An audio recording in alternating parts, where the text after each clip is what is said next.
Hi everybody, back for another small lecture, this time for developmental psychology concerning adolescence. So we're going to first talk about the earlier stage of a two-stage model for adolescence, and the first stage is sometimes referred to as early adolescence, and it goes from about 11, 12, 13 to about 18. Originally, Erickson had it 13 to 18.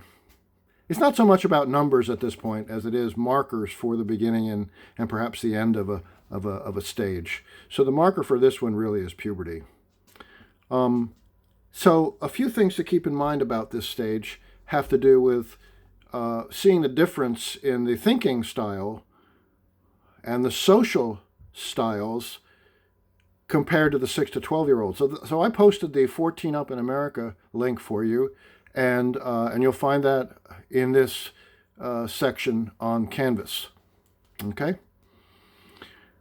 So we're talking in the United States around 47, 48 million kids from 13 to about 18, 19. In terms of physical growth and development, we're really talking about new unrefined strength,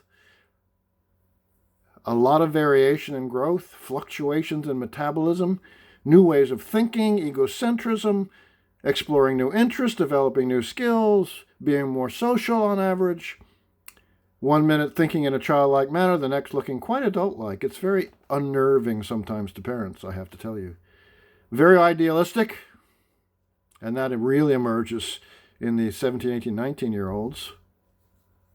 So what's puberty? Well, it emerges when genetics plays out and unfolds the hormones associated with sexual maturation. For boys, it's about a year and a half after girls. Girls see menarche, the first menses, around 10, 11, 12, but the range is wide. It's 8 to 14, believe it or not, and we don't know exactly what's going on, except there's an awful lot of estrogen and other hormones in our food, water, air, and so on, and nutrition and so forth.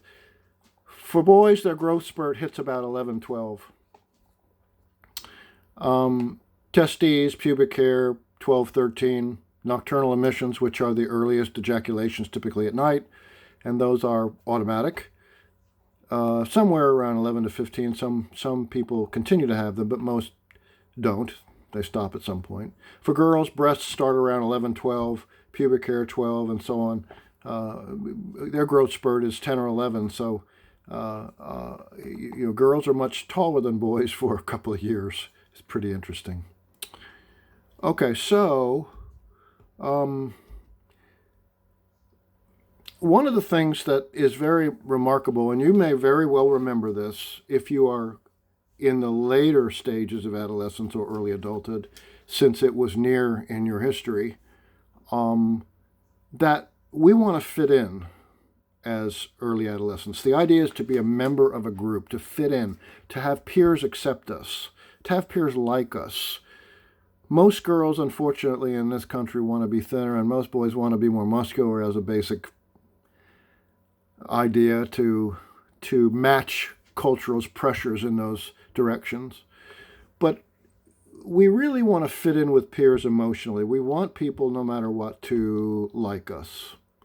Okay? That's really what's going on. Okay.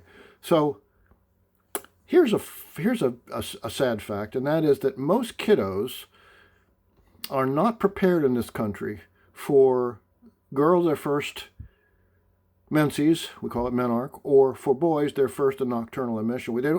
They often don't. I think it's around 50% of boys and girls don't really understand this, that it's connected to fertility, and it brings with it both rights, responsibilities, and awesomeness.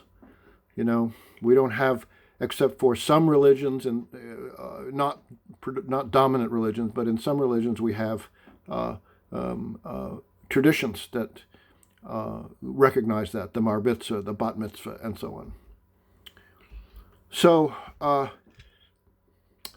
we have something called the secular trend, and that is the decrease over time in the average age of physical maturation for girls, more so than boys. We don't know why this is occurring, but we know that it's more common than it was to have a first menstruation, even at the age of 8, 9, 10. In the 50s, it was more like 12, 13, 14, something along there. Is it changes in hygiene? Is it better nutrition? Is it chemicals in the environment? Obesity? What is it? We don't know. It's probably a combination of things. So, you remember Piaget, one of the things he said about this age stage is that we have the ability, if we reach this last stage, and he said 50% of people do and probably half don't, something like that, we don't know the real numbers, reach what's called formal operational thinking. And that's the ability to think abstractly and hypothetically and to reason, yes, to rethink information already learned, to rearrange things, to understand other points of view, to use metaphors. And that's, in fact, one of the ways we can recognize kids are beginning to think in this way. Think more realistically about their future, and goal setting becomes more concrete. That's the wrong word. More impacted by real evidence and real thinking. Okay. They also argue for the sake of arguing, and adults begin to stop being the infallible heroes they once were, that they're constantly finding fault with an adult's position, partly because they can, because they're better at arguing, much to the chagrin of parents. And there's also things like adolescent egocentrism, where they believe that no one really could understand their beliefs or their thinking or their feeling. They have something called an imaginary audience, where they believe people are thinking about them and observing their every move and maybe even thinking critically about them. And they also have what sometimes is called a personal fable, which means that they actually have a sense of invulnerability. They overestimate their powers. That can be dangerous, yeah. The thing to keep in mind that's really important at a biological level is that adolescents are still developing in a very important part of the brain, perhaps the most human-like part of our brain. It's the prefrontal cortex, right here behind your forehead, the thickest bone in your head, for protection. It is the part of your brain involved in organizing, prioritizing, controlling impulses, planning and adapting to environments, help putting things in context. Really, it's a very unique part of the brain, and it doesn't come online all at once. It starts to develop just before puberty, during the prepubescent years, and it doesn't stop or fully develop until really in the early to maybe 23, 24 at the most. Yeah, so this explains a lot about risk-taking, for example, that adolescents engage in. That, in turn, tells us that's why car insurance rates are so high in adolescence. So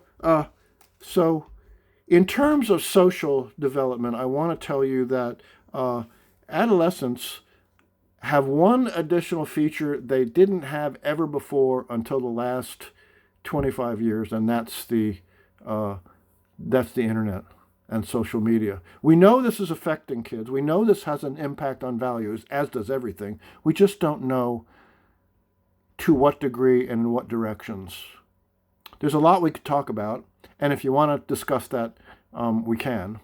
You can ask me some questions and we can talk more about that. That's an interesting subject. Adolescents begin to shift their alliances from their parents to their peers, although they still have a great deal of connection to their parents. Things like puppy love emerge, crushes, which early adolescents would swear is love, but of course you know that it's not. They become very preoccupied with their ability to be accepted by others. They ask questions like, who am I? What am I here for? They're developing social skills and more emotional intelligence. They may be having sex.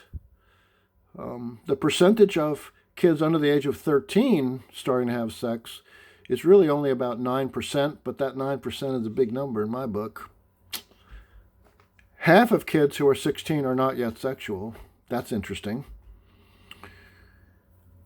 So what we want in terms of parenting is authoritative parenting. We want parents to have lots of communication to and from their kids.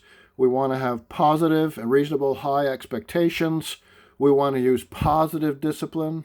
We want to have high levels of warmth and support. That defines authoritative parenting, and that's really what we want. So as I said, peer relationships become more important, and what we see is the beginning of the degree of intimacy and loyalty begins to become more salient and deeper. Closeness, trust, self-disclosure, things like that become deeper. Okay? And we see kids sort of gravitating towards peer groups. And the peer groups can be based on anything, good looks or affluence or sports or chess. That was mine. Chemistry physics club. That was also mine. Even deviant behavior can have an attraction for some kids. Membership in these peer groups is pretty stable, and you are sort of obligated to follow what the peer group wants you to do to be a member. So we hope that the behaviors of that peer group are positive ones as opposed to negative ones. Okay, so let's say one last thing, and it's about sexual orientation. So let's define sexual orientation. Not a very good definition, not one that yields an easy path to research, but sexual orientation is defined as the dominant direction of both emotional and physical sexual attraction that someone has for one or both sexes. Okay? And you can't choose that. You don't choose who you're attracted to emotionally and physically. Let me say that again. You don't choose that. And sexual orientation, therefore, is not a choice. You don't choose sexual orientation. Now, sexual behavior is not orientation. See? And lots of kids experiment with who they're attracted to. They may not have a clarity about that. So they may experiment a little bit or a lot with sexual behaviors. Okay? Internally and externally, they may think about who they're attracted to and why, and they may get confused about that. But here's the thing. Sexual orientation generally does not cement for most kids until 21, 22, something like that, as we move on. For others, it's not cemented, or it is submerged and isn't and a person's not aware of their true identity until much later. That can happen as well. So that's the basics, and I am going to put volume 2 up there in just a moment. Thank you very much.